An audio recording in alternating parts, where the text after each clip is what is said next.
Hi, this is Peter Woolfolk speaking. Now, first of all, thank you so very much for listening to the podcast. Now, I am very excited to let you know that the podcast is now available on Amazon Alexa. You know the drill. Simply say, Alexa, play Public Relations Review Podcast, and she'll take it from there. And again, thank you for listening. And if you enjoy the program, please become a subscriber. Now, on to the podcast. Welcome.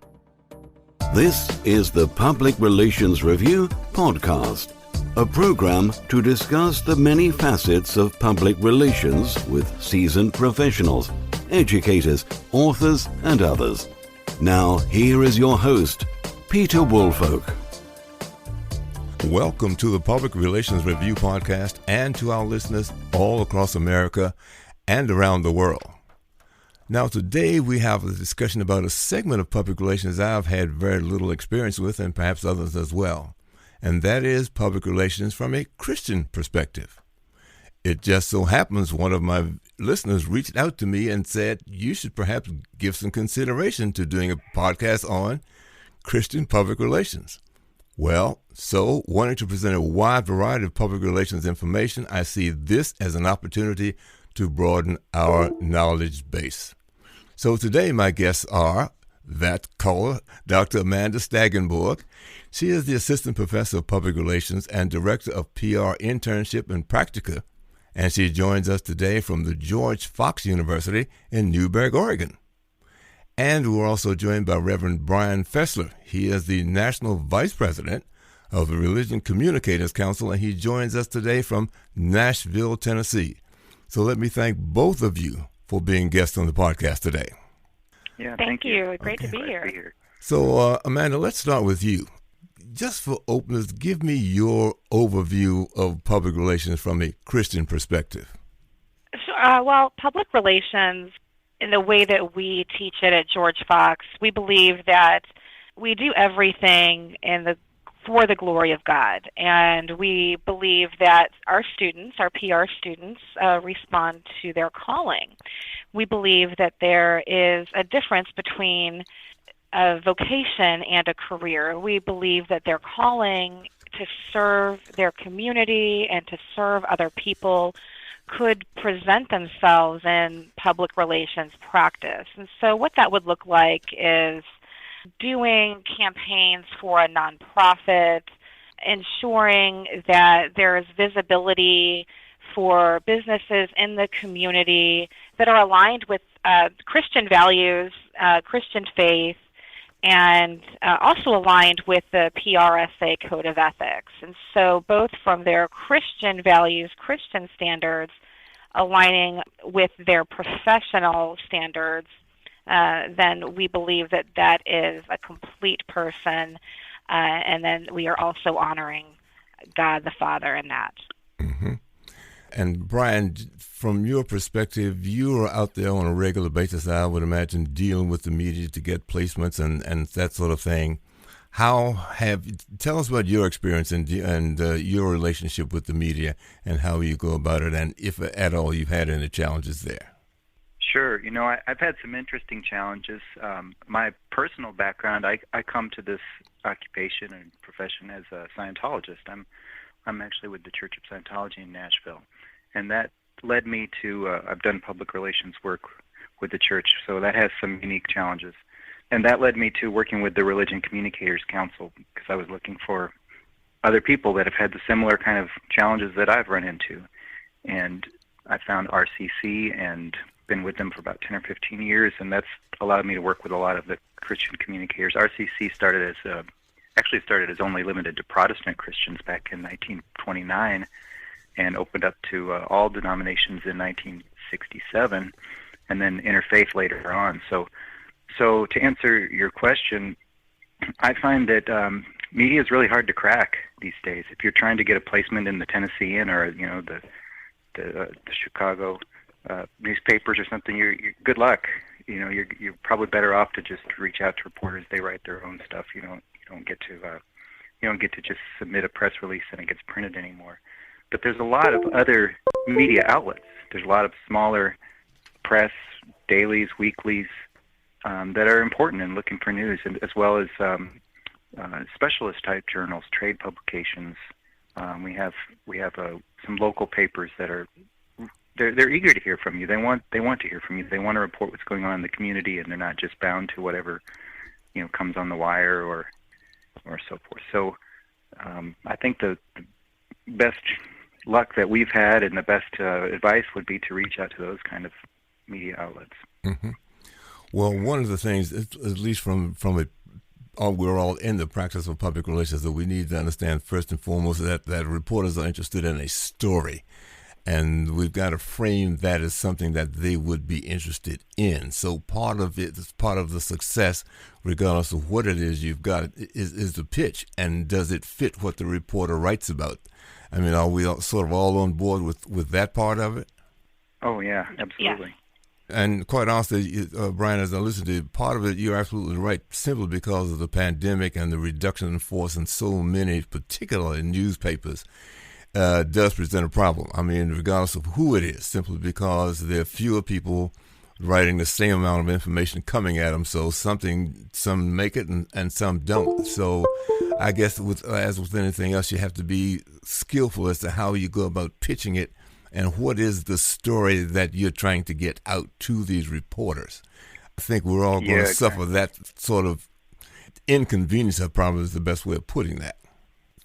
And I think it's important to treat these reporters as people and your friend, and not just somebody you're trying to use to get a placement. And put the relations into the public relations part of it. Mm-hmm. Mm-hmm. Well, I certainly agree with that. No question about it. Mm-hmm. Amanda, let me get back to you now. Let's talk perhaps about a student coming out of George Fox and applying for a job, or maybe they've gotten recruited or going to one of these recruiting sessions, so they're going down for an interview at a major PR firm.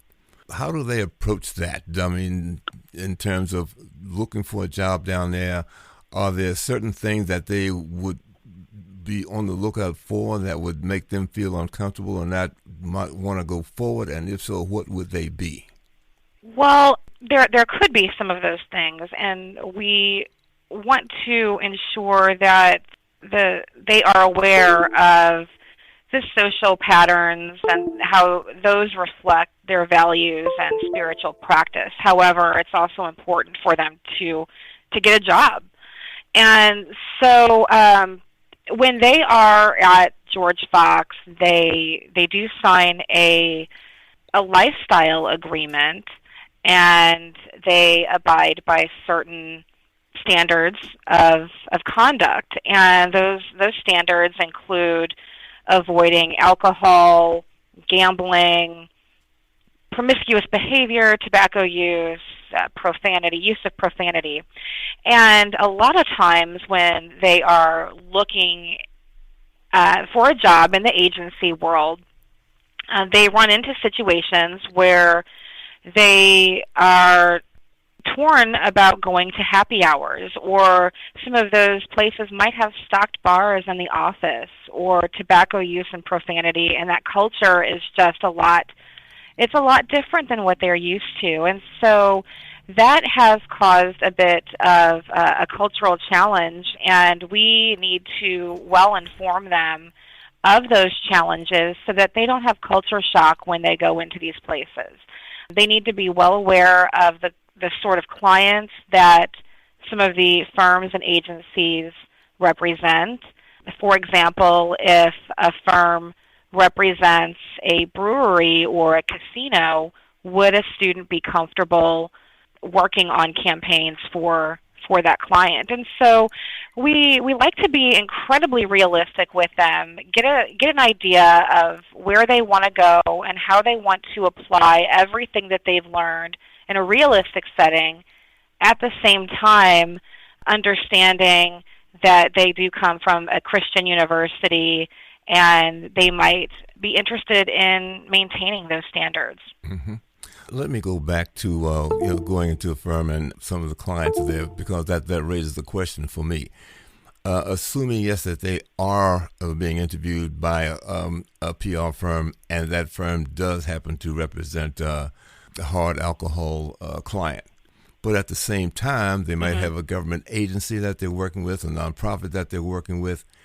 As long as that student does not have to work on that particular client, that alcoholic client's project, and then let's say they can work with the nonprofit, how do you view that particular set of circumstances? Well, we view that as fine as long as the entry-level professional feels empowered to say something. And a lot of times students or graduates in their first position, they don't really say anything. They're just happy to have a job, or they just want to do the PR work that they've been trained to do.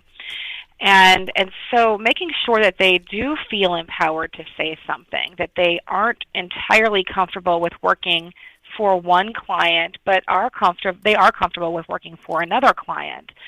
I think that's key to all of this, ensuring that they can say that. I don't think that rejecting the firm entirely is realistic. I think that there are many, many clients out there that do excellent mission-driven work, or agencies that do mission-driven work, and they have several clients that might conflict with a student's values or spiritual beliefs. But that doesn't mean that they can't work at that firm. It just means that they have to be empowered to say what they're comfortable with.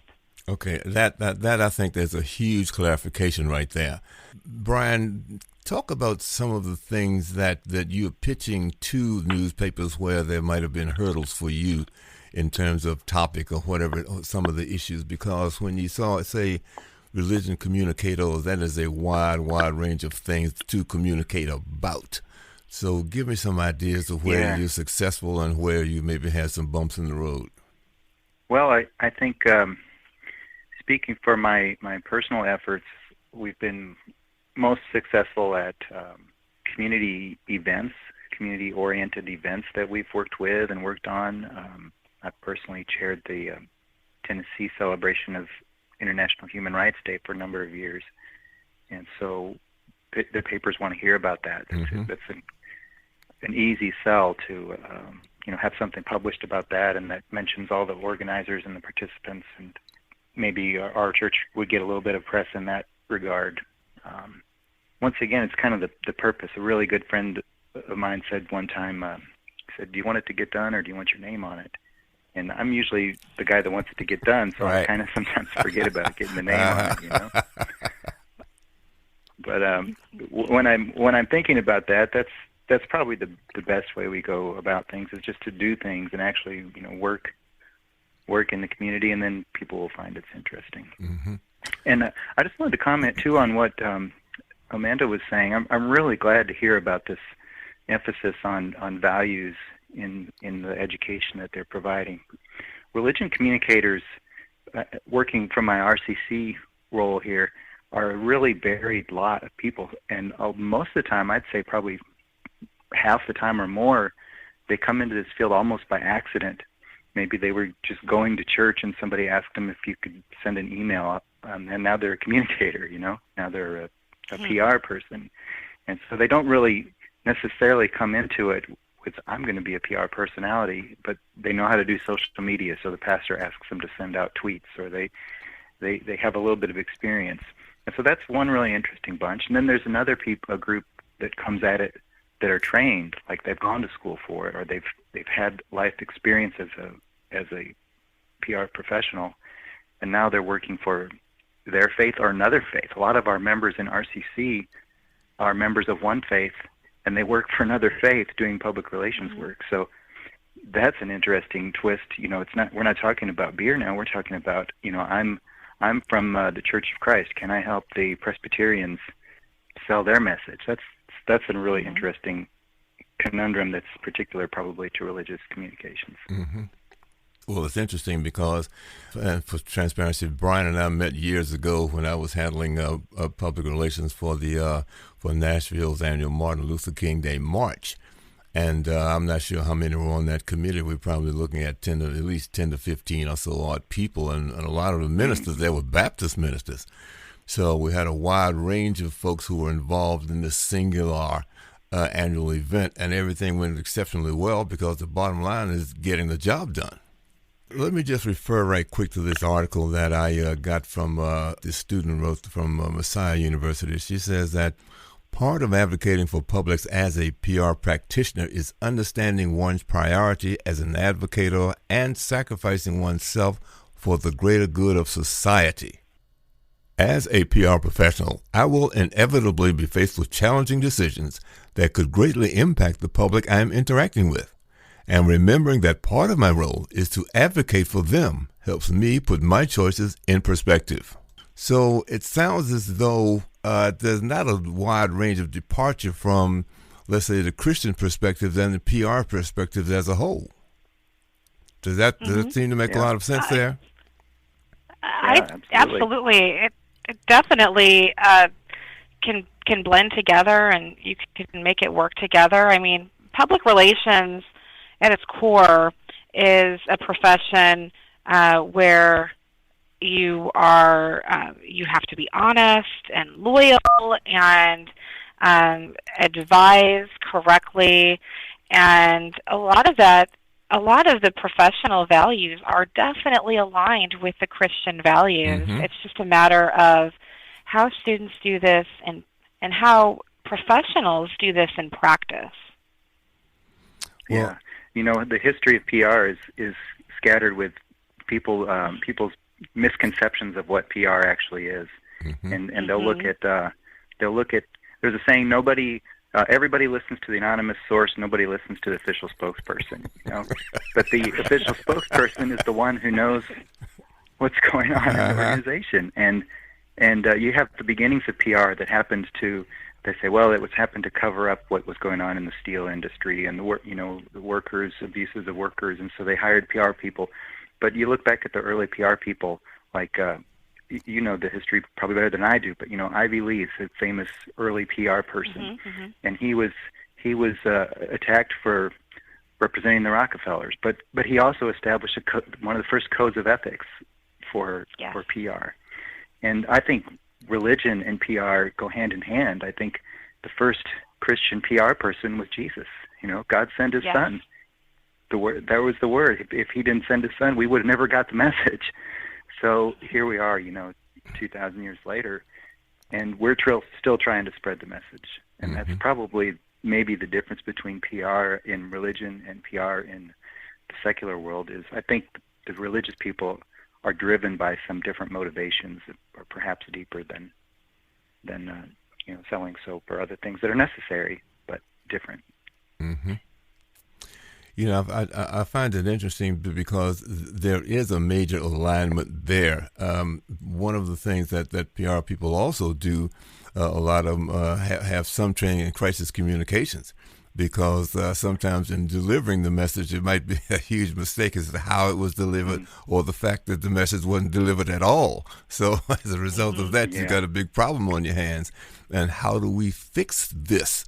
And part of the fixing, as we find out, is basically you should have given the truth the first time around, but you didn't. So now we've got to put it out there, and we've got to go back and clean that up so that you can hopefully regain some reputation that you lost in the first go round. So I can see that there's certainly some parallel there between the Christian perspective and the public relations at large, because they're pretty much bound to do the right thing and be honest and transparent. Yes. That's right. Amanda, do you teach crisis communications? I do, yes. Yeah, it's a very popular subject for the RCC members as well. We have workshops on that at our convention just about every year. Oh, yeah, it's so important. About 60% of organizations don't have a crisis plan in place, and the ones that do don't update it. And usually when people don't know the difference between an issue and a crisis, and then how do we address both, right? And how do we prevent an issue from becoming a crisis? And, that is something that's incredibly important, especially in today's world where there's so much visibility on everything that everyone says, so we need to make sure that we are supporting the right message at the right time. Mm-hmm. I'm glad that came up because several of us, probably maybe a little around a year and a half ago, I did a guy, had him on as a guest. He was a crisis communications expert. And part of his job before he really got into this was an investigative reporter. And the one thing that he told me that I remember to this day in terms of crisis communications is that most crisis communications plans are built on, how to, what do we do if something happens? Who does what, when, and where? And he said to me that the very first, one of the most important parts that people fail to do in their crisis communications plan is look back at any and everything that possibly could go wrong, and have everybody from every department to come together and say, well, fine, somebody left the back door open last night, or who did that, these kinds of things, so that if you take these preventative actions ahead of time, that might cut down on maybe a good 20-25% of what your problems could be. Rather than waiting for the horse to get out, as they say, is out of the barn door is open, and then try to fix it. Yeah. Let's look at what could go wrong right now, and then put in some preventive measures for that sort of activity. Sure. Well, sure. I think it's the difference between being proactive and reactive, and it's hard for organizations to do that because then they have to take a pretty thorough, in-depth look at themselves and where they could go wrong, and a lot of times they don't want to do that. So that's where the PR person comes in. Well, some of our first... Go ahead, Brian.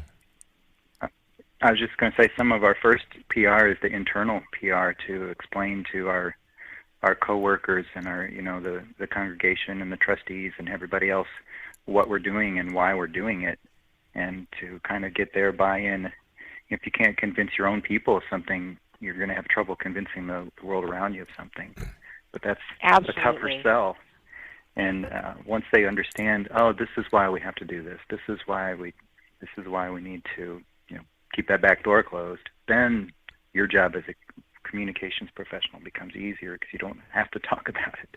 Mm-hmm. Right. That's a really good point. And I think that just stemming off of that, if you can't ever make your external PR work unless that internal is solid. Absolutely.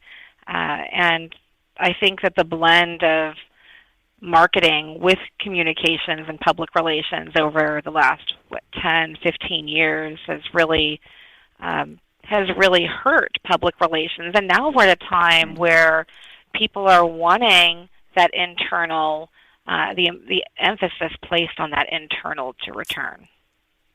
I agree. Well, and sort of amplifying that further, if you look at the data about why a lot of people are, maybe the pandemic opened the door on us, a lot of people are resigning from their jobs, it was because of how they were being treated there. Folks are a little bit slow picking up on that, but now that the folks are out of the door, and it's become a problem in terms of hiring new folks and so forth. But going back to what I said earlier, if you get ahead of this and have good interaction with your complete staff, being honest with them, fair treatment, the ability to say things that if they find something wrong, encourage them if something goes wrong to report it. And it might have to be indirectly so that they feel comfortable doing it and that there is going to be no blowback on them for doing it. Then these kinds of things can certainly help an organization move forward and improve employee morale in the process. Absolutely, definitely. Well, one of the things that we wanted to emphasize here at George Fox in our program is not just standard public relations of how to get a message across and how to make it stick, but also responding internally. How do we treat each other? How do we treat people with compassion and respect and maintain that throughout our professional careers? And it's not about getting the almighty dollar, but it really is about people. And I think that that gets lost in the messaging, and there are so many studies being done right now where people need that. They need to feel respected. I believe there was an organization that did an internal survey, and this was recent, and there was so much turnover at the organization, and they tried to give them more money, give them more time off, try to make them happy, the employees, in any way that they could. And what they found out was that the people just wanted to be respected. They just wanted their voices to be heard. And I think that's why public relations is so important, especially at a Christian level, because it is sacred. You are giving a voice to the voiceless. Mm-hmm. And we really believe in that. Let me just add to that, because one of the other things that I just said being heard, when I worked in the federal government in Washington, D.C., one of the things that I started there was an internal newsletter. And one of the things that was very, very important is that the individual people, regardless of who you were, if you had something good that happened to you in your job or around your family, you could talk about it and you could get some space in that newsletter, because people also like recognition. I mean, it does not have to be at the end of the year where you get a plaque, but if you do something that's small and appreciated and help the project going, if you give them recognition for that, they really like that idea, because that's what they're there for, to do their job, and doing it, the small pieces of it. Because, you can have 100% of the people participating in a project, but if 1% of them doesn't do the thing right, then the project doesn't go well at all. Right. So everybody needs to have that recognition, so that internal part of it should also be a part of an organization's outreach efforts and ways to maintain camaraderie and goodwill in an organization. Yeah, for sure. Yeah. If you're fortunate enough to have a large enough PR department or communications department, some of our members in RCC do just internal work. Some of them just do the internal employee handbook and that kind of annual reports and that kind of thing. And sometimes they'll have different professionals that work on internal and external PRs. That just shows you how valuable that is. Well, in some cases, you really don't have to have a large organization. The leader of the organization should take the leadership in that, and letting people know that they are well recognized. Because one of my practices that I believed in was, as I said, I would walk the hall, so to speak. I would go to where the people are to sit down and talk to them. How are things going? What's missing? What do we need to do to help you do a better job? Those kinds of things. It doesn't have to be confined just to the annual awards dinner for the organization at the end of the year. So let me ask you now, I just want to make sure, have we covered all of those things that you think are important for people to understand about your perspectives when it comes to public relations? Well, you could take that question a lot of ways. There's a lot of important things to cover, but I think if I were to add anything, I just want to say that I really appreciate people like Amanda that's really taking the care to train people. Our members are proud of their credentials, and some of them are they have their APR credentials. They're very proud of that, and the more training you get, the more professional you become, the better able you are to do the work. So that's something that we focus on in the RCC and professional development and so forth. And so I think that I would advise people interested in this profession or that are already working into it to keep their continuing education. Things change, and just to keep learning and keep growing and keep spreading the good word. It's what we're doing in religious communication is so important. All you have to do is turn on the news for 5 minutes, and that will remind you how important it is to lift people up, and that's key to what we're doing, and that's why I support the RCC. That's why I support anybody that's trying to lift people up, give them the power. So that's all I've got. Okay. Any closing remarks, Amanda? Well, I would absolutely echo all of that, and wanted to mention that public relations is always evolving. It's always moving forward, but at the same time, we have to know who we are and be true to ourselves and understanding that we can work for an organization, we can work for a nonprofit or a religious organization, and we can absolutely maintain our spiritual values and do the very best work that we possibly can. And I certainly support everything that Brian is doing and appreciate the platform. Thank you. Yeah, thank you. And thank you, Peter, for lifting up this profession like you do.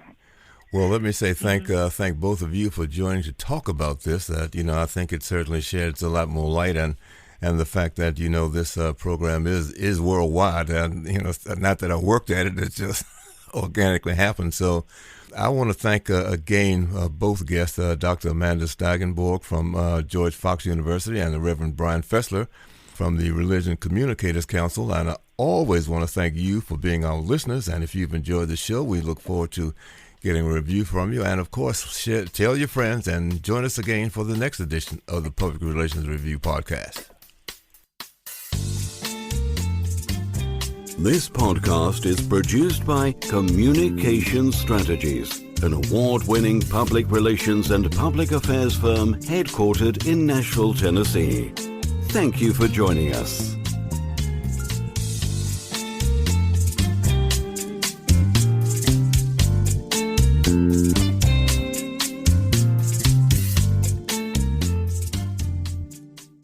Hello, this is Peter Woolfolk. First, let me say thank you so much for being a listener.